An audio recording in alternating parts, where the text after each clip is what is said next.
សូមជម្រាបសួរប្រិយមិត្តទាំងអស់គ្នាហើយសូមស្វាគមន៍មកកាន់ Channel និយាយរឿងនៅក្នុង episode ទី1ហើយរឿងនេះផងដែរគឺមានចំណងជើងថាគុណបុណ្យខ្មោចពោជ្រៃហើយមុននឹងចូលទៅកាន់សាច់រឿងរបស់យើងសូមបងប្អូននិងប្រិយមិត្តទាំងអស់គ្នាជួយចុច Subscribe ទៅលើ Channel YouTube របស់យើងនិងជួយ Follow Page ម្នាក់មួយផងដើម្បីជាកម្លាំងចិត្តនិងទទួលបានវីដេអូរឿងថ្មីៗបន្តទៀត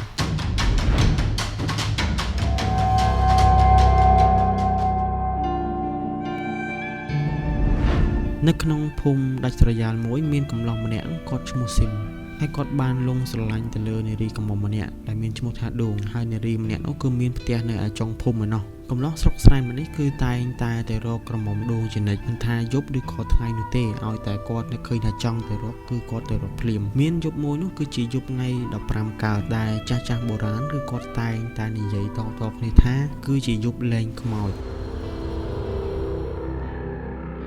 ប៉ុន្តែទោះបីជាលែងខ្មោចលែងព្រីលែងអ្វីក៏ដោយក៏កំឡោះស៊ីមគឺគាត់មិនចាប់អារម្មណ៍ដែរអ្វីដែលគាត់ចាប់អារម្មណ៍ជាងគេនោះគឺនាងដួងដែលជាសង្សារបណ្ដោចិត្តស្រស់ស្អាតតែម្នាក់គត់ហើយនៅយប់នោះផងដែរក្រោយពីងុយទឹកងុយភក់ហូបបាយហូបទឹករួចហើយនាងកំឡោះស៊ីមបានរៀបចំខ្លួនចេញពីផ្ទះដែលតម្រង់ទៅកាន់ផ្ទះស្រីស្រស់បណ្ដោចិត្តនៅឯចុងភូមិហើយចម្ងាយផ្ទះរបស់នាងពីផ្ទះរបស់នាងកំឡោះនោះគឺមានចម្ងាយប្រមាណជាង2គីឡូម៉ែត្របង្កប់ដោយក្តីរំភើបថានឹងបានជួបនាងនៅក្នុងរាត្រីភ្លឺដ៏ត្រកាលនេះជាមិនខានមុនពេលចេញដំណើរគឺស៊ីមបានយកអាវុធតាមរបៀបអ្នកស្រែចម្ការទៅតាមជាប់ខ្លួនផងដែរអាវុធនោះគឺដាវ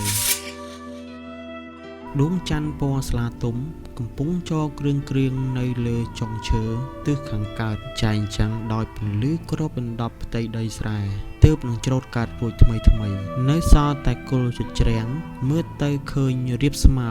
ដោយកំរាព្រំនីស៊ីមដើរស្ទង់តាមផ្លូវរទេះកាត់វាស្រែដែលដៃឆ្វេងរបស់គាត់កាន់ដាវដៃស្ដាំត្បៀតបារីជក់ចោលពន្លឺក្រហមព្រាកផ្សែងផុលយ៉ាងមានសេចក្តីសុខដើរទៅបានពាក់កណ្ដាលផ្លូវក៏គេអាចមើលឃើញដំបូលផ្ទះរបស់នាងក្រមុំដួងស្ទង់ដោយសារតែពន្លឺព្រះច័ន្ទភ្លាមនោះក៏ស្រាប់តែឮសំឡេងឆ្កែលូដោយគ្មានមូលហេតុ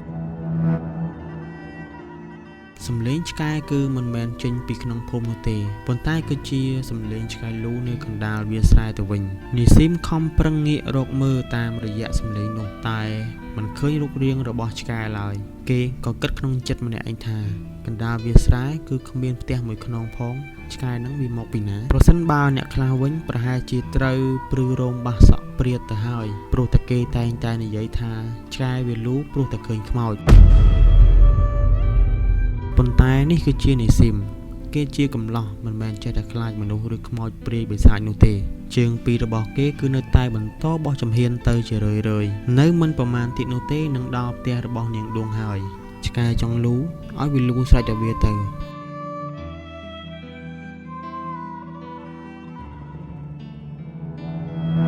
ដើរទៅទៀតមិនទាន់បានប្រមាណចំហៀនផងគឺនីស៊ីមបានឃើញរាងស្ទង់របស់នរណាម្នាក់ដែលអង្គុយបែរខ្នងនៅលើដង្កត់ឈើក្បែរផ្លូវរទេះនីស៊ីមក៏បានដកដើរចេញពីស្នំយ៉ាងរហ័សដោយគិតថានរណាគេមកអង្គុយហាខ្យល់ហាលសន្សើមទស្សនាដួងច័ន្ទអីកណ្ដាលវាស្រែយ៉ាងនេះលុះដើរទៅជិតដល់ទើបដឹងថាជាស្រីព្រោះសក់វែងស្មើចង្កេះនាងអង្គុយថ្មឹងបែរខ្នងដូចជារូបចម្លាក់នីស៊ីមចោលកន្ទុយបារីក្បែរផ្លូវរទេះយកកែងជើងជន់ពន្លត់កំទេចចោលហើយបញ្ចេញសំឡេងក្រហមមុននឹងសួរថាអ្នកប្អូនស្រី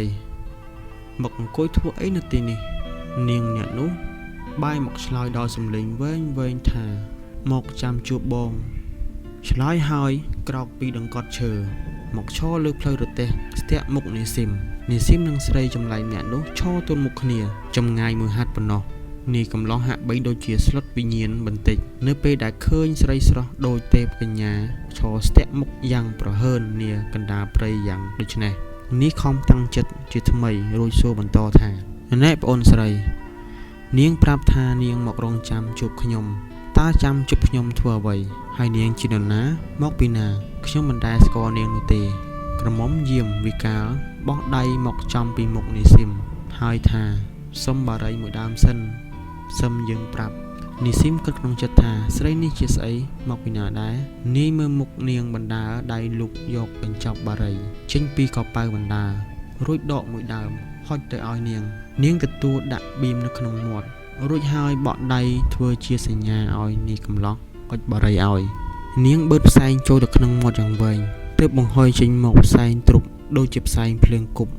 ហើយនាស៊ីមក៏បានចូលទៅទៀតថានាងនៅក្រមុំអញ្ចឹងចេះជក់បារីដែរនាងសើចកាច់ក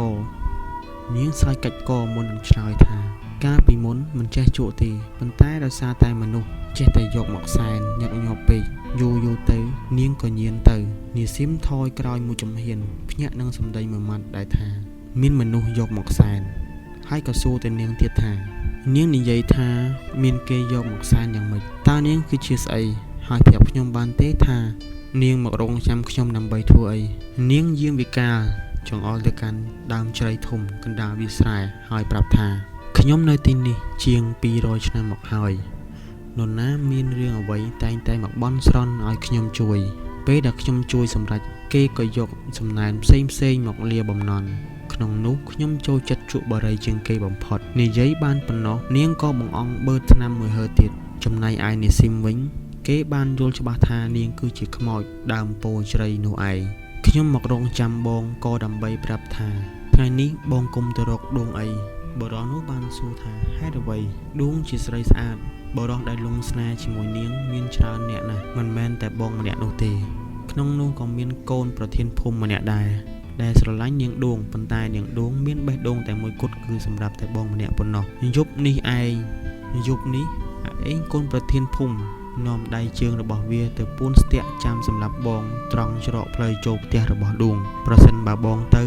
ឯងនឹងកូនចៅរបស់វានឹងសម្រាប់បងយ៉ាងពិតប្រាកដខ្ញុំដឹងថាបងមិនខ្លាចប៉ុន្តែបងនៅតែម្នាក់ឯងទោះបីជាបងពូកែយ៉ាងណាក៏ដោយបើមកខាងណាច្រើនជាងមកខាងនោះនឹងឈ្នះបងជាខ្ញុំចោះបងកុំទៅអីនាំតែគ្រោះថ្នាក់បងនឹងដួងគឺជាគូនឹងគ្នាត្រូវតែបានរៀបការជាមួយគ្នាយ៉ាងពិតប្រាកដខ្ញុំឃើញបងជាមនុស្សល្អទើបខ្ញុំមកប្រាប់អញ្ចឹងខ្ញុំទៅវិញសិនហើយណា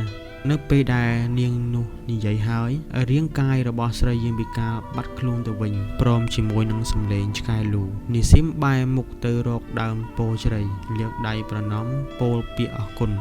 មិនគួរឲ្យជឿក៏ត្រូវតែជឿក្រោយមកនាស៊ីមក៏បានរៀបការជាមួយនឹងនាងដួងយ៉ាងពេញចិត្តពួកគេនឹកគុណដល់អ្នកថែរក្សាដើមពោធិ៍ជ្រៃព្រមទាំងបានចំណាយធនធានធ្វើជាកូនខ្ទមយ៉ាងស្រស់ស្អាតក្រោមដើមពោធិ៍ជ្រៃធំនោះនឹងបានទិញរបស់របរមកសែនជាប្រចាំជាពិសេសគឺបារី